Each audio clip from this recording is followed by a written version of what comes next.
My computer engineer brother had been spying on me through malware he installed on my laptop. Then I found a hidden camera recording my bathroom. I obtained a restraining order and filed a police report. And my parents disowned me for pressing charges against him. Hello everyone. My name is Emma. I'm 27 years old. And today I'm going to tell you about the most violating and terrifying experience of my life. Discovering that my own brother had been systematically spying on me for months, invading every aspect of my privacy in ways that still make me feel sick to think about. This is a story about betrayal by someone who should have protected me, about a family that chose to defend a predator over supporting a victim, and about finding the courage to stand up for myself even when it meant losing everything I thought was my safety net. I never imagined my own brother would be capable of such violation, or that my parents would disown me for seeking justice. But sometimes the people who share your blood can be the most dangerous of all. Let me start by giving you some background about my family dynamic and my relationship with my brother, Marcus. Marcus is 3 years older than me, currently 30 years old, and he's always been the golden child in our family. He's a computer engineer working for a major tech company, making excellent money, and my parents have always been incredibly proud of him. Growing up, Marcus was the smart one, the successful one, the one who could do no wrong in our parents' eyes. I, on the other hand, chose a different path, becoming a social worker, which pays significantly less and which my parents have never really respected as a legitimate career. The dynamic was always clear. Marcus was the favorite, the one whose achievements mattered, while I was sort of just there. The daughter who didn't quite measure up. Despite this favoritism, Marcus and I had what I thought was a decent sibling relationship. We weren't extremely close as adults, living our separate lives, but we saw each other at family gatherings and got along fine. Marcus had always been a bit socially awkward, never had many friends, didn't date much, but I attributed that to him being focused on his career and his somewhat introverted personality. I never saw any warning signs of what he was capable of, never had any reason to be suspicious of him or afraid of him. He was just my brother, the computer nerd who talked about tech stuff I didn't understand and who seemed harmless if a bit odd. About a year ago, my laptop started acting strange. It would sometimes be warm when I hadn't been using it. The battery would drain faster than usual. Occasionally, I'd notice the webcam light flicker on for just a second when I wasn't using any video applications. At first, I thought maybe I had a virus or that my laptop was just getting old and needed to be replaced. I mentioned these issues to Marcus during a family dinner, and he immediately offered to take a look at it for me, saying he could probably fix whatever was wrong and save me the cost of taking it to a repair shop. I thought he was being helpful, being a good brother. So I agreed and let him take my laptop home with him that night. Marcus had my laptop for 3 days. And when he returned it, he said he'd cleaned up some malware, updated my software, and optimized the performance. The laptop did seem to run better after that, and I thanked him profusely for helping me out. What I didn't know, what I couldn't have known at the time, was that Marcus hadn't just fixed my laptop. He had installed sophisticated spyware that gave him complete access to everything I did on that computer. Every email I sent, every website I visited, every password I typed, every private document I created, every video call I made, he could see all of it. He had essentially turned my laptop into a surveillance device that he controlled remotely, and I had no idea. Over the following months, strange things started happening that I couldn't quite explain. Marcus would make comments during family gatherings that seemed oddly specific to things happening in my life, things I haven't told him about. He'd ask about people I was dating before I had mentioned them to family, reference articles or websites I had been reading, make jokes about conversations I'd had with friends over messaging apps. At the time, I rationalized these moments, thinking maybe he was just good at reading social media or maybe I had mentioned things and forgotten. The human brain doesn't want to believe that someone you trust is violating you, so it creates explanations that make the violation impossible.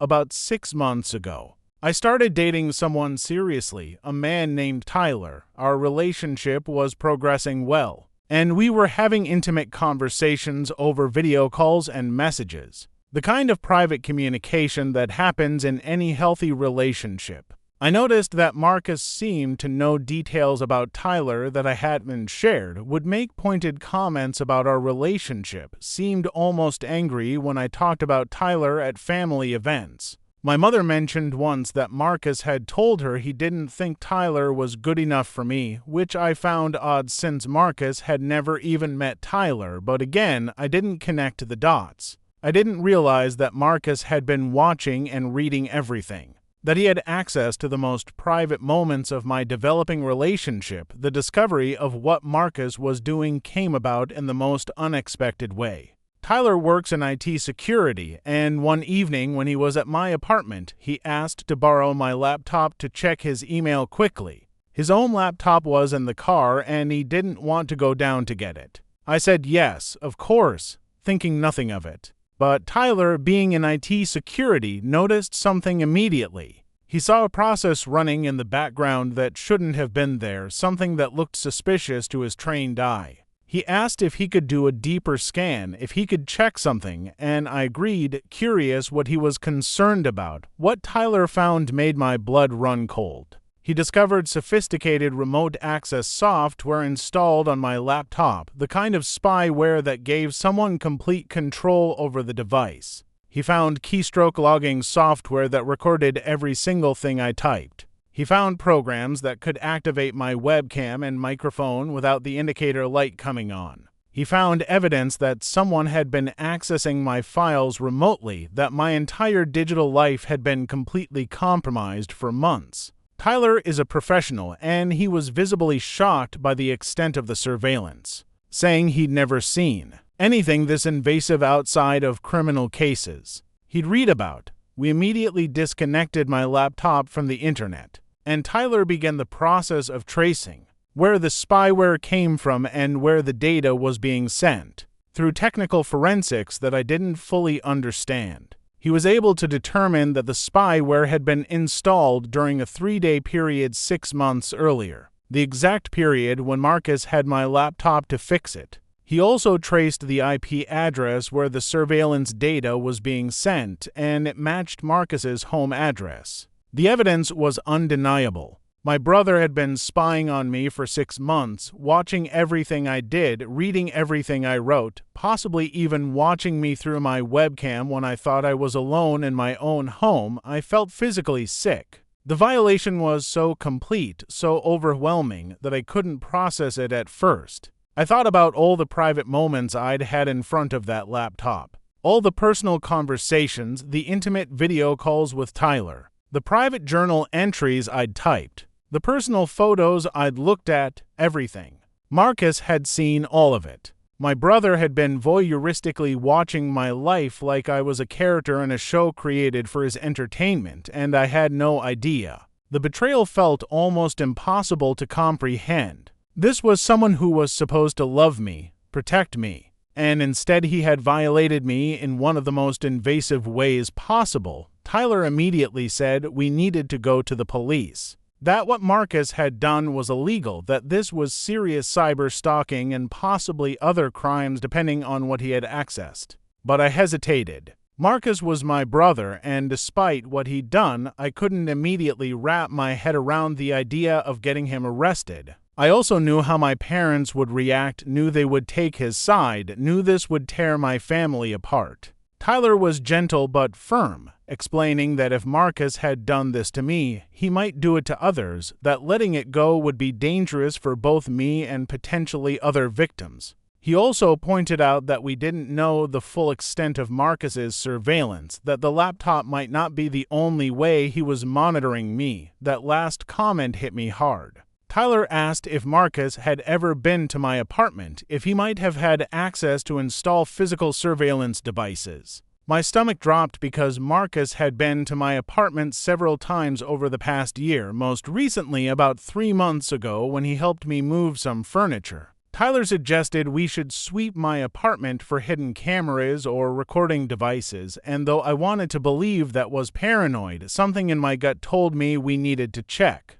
We bought a hidden camera detector online, one of those devices that can find cameras even when they're not actively transmitting, and we swept my entire apartment. We found nothing in the living room, kitchen, or bedroom. But when we checked the bathroom, the detector went off. After searching carefully, we found a tiny camera hidden inside a smoke detector that hung on the bathroom wall. It was positioned to have a clear view of the shower and toilet, meaning Marcus had been watching me in the most vulnerable and private moments possible. I broke down completely. This wasn't just computer surveillance, this was sexual voyeurism of his own sister. This was criminal in a way that left no room for family loyalty or giving him the benefit of the doubt. Tyler photographed everything, documented the camera and its position, and we called the police. 2 officers came to my apartment, took statements, collected the camera as evidence, and took possession of my laptop for their cyber crimes unit to analyze. They explained that what Marcus had done appeared to constitute multiple crimes including cyber stalking, unauthorized access to a computer, and voyeurism. They said they would be seeking a warrant for Marcus's arrest and that I should consider getting a restraining order for my protection. They were professional and kind, treating me like the victim I was, which helped somewhat as I was drowning in shame and violation.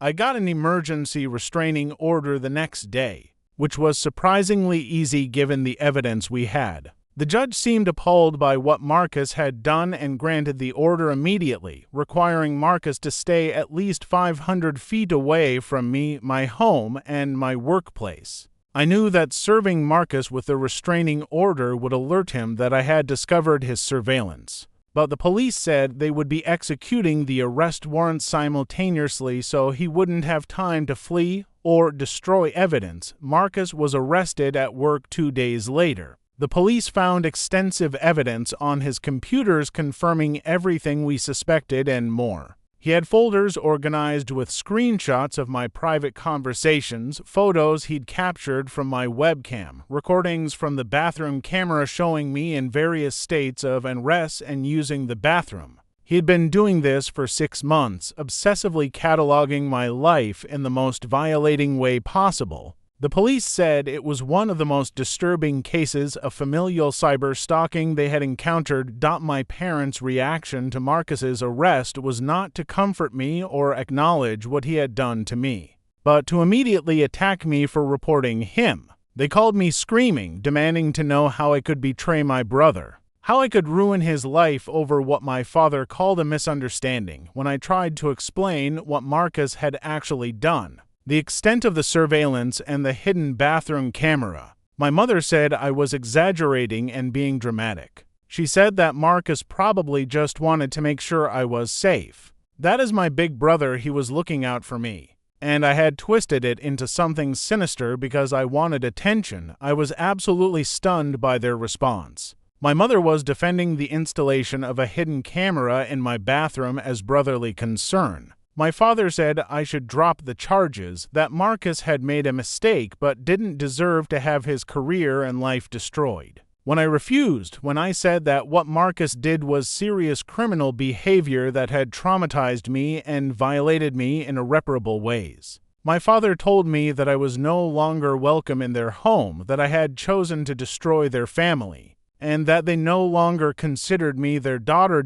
My parents hired an expensive attorney for Marcus, the kind of legal representation that my social worker salary could never have afforded if I needed it. They told family and friends a completely fabricated version of events where I had asked Marcus to monitor my laptop for security reasons and then got him arrested when I found out he'd done what I asked. They painted me as unstable, vindictive, and ungrateful. Extended family members called me, some to yell at me for getting Marcus arrested, others to express confusion about what was happening. Most of them believed my parents' version because Marcus was the successful, respected one and I was just the difficult daughter causing problems. The legal process has been long and painful. Marcus initially tried to claim that he installed the spyware to protect me from online predators, that he was concerned about my safety and was just trying to be a good brother. But that defense fell apart quickly when prosecutors presented evidence of the hidden bathroom camera and the organized files of intimate photos and videos he'd collected. No protective brother needs videos of his sister in the shower. Marcus's attorney then tried to negotiate a plea deal, but I refused to agree to anything that wouldn't result in significant consequences and would keep him on the sex offender registry where he belonged. The case finally went to trial 3 months ago. I had to testify about discovering the spyware, about the violation I felt, about the bathroom camera, and what it meant to know my brother had been watching me in my most private moments. Marcus's attorney tried to paint me as vindictive and to suggest that the relationship between Marcus and me had been consensual surveillance that I later regretted, which was so absurd and disgusting that even the judge looked appalled. Tyler testified about finding the spyware and the technical details of how extensive the surveillance was. The police cyber crimes expert testified about the evidence found on Marcus's computers. Marcus was convicted on multiple counts including cyber stalking, unauthorized computer access, and voyeurism. He was sentenced to 3 years in prison and will be required to register as a sex offender upon release. His tech career is effectively over, as no company will hire a registered sex offender who committed crimes using his computer skills. My parents attended every day of the trial, sitting behind Marcus, glaring at me as I testified. My mother cried when the verdict was read, but not for me. For Marcus and his destroyed future after the conviction. My parents sent me a formal letter through their attorney stating that I was disinherited, that I would receive nothing from their estate, and that they wanted no further contact with me. The letter blamed me for destroying their family, for ruining Marcus's life, for choosing to pursue criminal charges rather than handling things privately within the family. The message was clear. I should have protected my abuser because he was family, and by refusing to do so, I had committed the unforgivable sin of family disloyalty. The loss of my family has been painful in ways I didn't expect. Even though I know I did the right thing, even though I know Marcus deserved to be held accountable for his crimes, there's still grief in losing my parents and the family I thought I had. I grieve for the family I wish I had, the parents who would have protected me rather than my abuser, the brother who would have actually cared about my well-being rather than violating me. But I also recognize that I never really had that family, that the dysfunction and favoritism were always there, that my parents' choice to defend Marcus wasn't a sudden change, but rather a predictable extension of the family dynamics that had existed my entire life. Tyler has been incredibly supportive throughout everything. He's the one who discovered the spyware, who helped me understand what was happening, who supported me through the police reports and the trial, who held me when I broke down from the stress and trauma. We're still together, and he's never once made me feel like I was damaged or less than because of what Marcus did. He reminds me regularly that I'm a survivor, that I did the courageous thing by reporting Marcus and seeing the prosecution through, and that I protected not just myself but potentially other women Marcus might have targeted if he hadn't been stopped. I've been in therapy since discovering what Marcus did, working through the trauma of the violation and the grief of losing my family. My therapist has helped me understand that what Marcus did was about power and control, that his surveillance wasn't really about me but about his need to dominate and possess in a way he couldn't achieve in normal relationships. She's also helped me work through the complicated feelings about my parents' rejection, helping me see that their choice to defend Marcus over protecting me revealed values that were fundamentally incompatible with my own safety and well-being. I've also connected with other survivors of stalking and surveillance, finding a community of people who understand the unique violation that comes with being watched without consent, particularly by someone you trusted. Many of them have similar stories of family members or romantic partners using technology to monitor and control them, and hearing their stories has helped me feel less alone. There's a particular kind of trauma that comes from being surveilled by someone close to you, a shattering of trust and safety that goes beyond what most people can imagine if they haven't experienced it. My life now is different than it was before all this happened. I've moved to a different apartment that Marcus doesn't know the location of. I've changed all my passwords and security questions. I use a new laptop that I bought myself and have had professionally secured by Tyler's contacts in IT security. And I'm hyper aware of my digital footprint in ways I never was before. I check regularly for hidden cameras, I'm cautious about who I let into my space, and I'm probably more paranoid about surveillance than most people. But these precautions help me feel safe, and after what I went through, I've earned the right to take whatever steps I need to protect myself, professionally. I've actually been able to use this nightmare experience in a constructive way. I now do training and advocacy work around cyber stalking and digital abuse, helping other victims understand their rights and how to document evidence for law enforcement. I speak at conferences and to law enforcement agencies about the tactics stalkers use and the unique challenges of prosecuting technology-facilitated crimes. It's been healing to turn my trauma into something that might help protect others, to know that my experience, as horrible as it was, might prevent someone else from suffering similarly. There are still hard days. Sometimes I'll see something that reminds me of my family, of holiday dinners or childhood memories, and I feel the loss acutely. Sometimes I wonder if I could have handled things differently, though my therapist reminds me that there was no good way to handle discovering your brother had been voyeuristically watching you for months. Sometimes I feel angry that Marcus gets to serve his time and then rebuild his life eventually while I'll carry the trauma of what he did forever. But most days I feel strong. I feel proud that I stood up for myself, that I didn't let family pressure make me protect my abuser, that I saw justice done even when it cost me everything I thought was my foundation. To anyone listening who is experiencing surveillance or stalking, especially by a family member or intimate partner, please know that what is happening to you is not okay and is not your fault. The person violating your privacy is committing crimes, and you have the right to report them regardless of your relationship. I know how hard it is to report someone you love or are related to.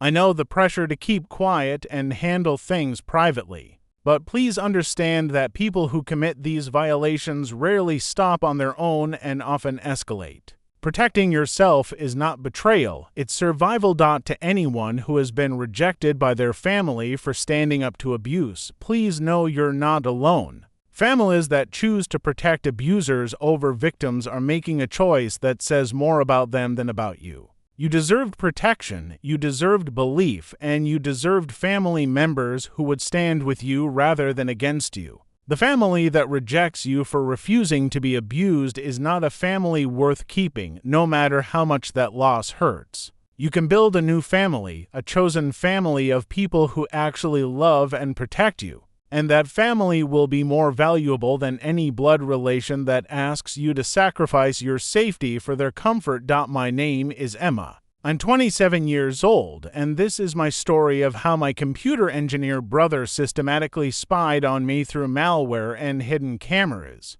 and how my parents disowned me for reporting his crimes to police. I lost my family of origin, but gained clarity about who they really were, gained strength I didn't know I had, and gained freedom from a dynamic that was never healthy even before the surveillance was discovered. It's been the hardest experience of my life, but I survived, and I'm building something better from the ashes of what was destroyed. Thank you for listening to my story.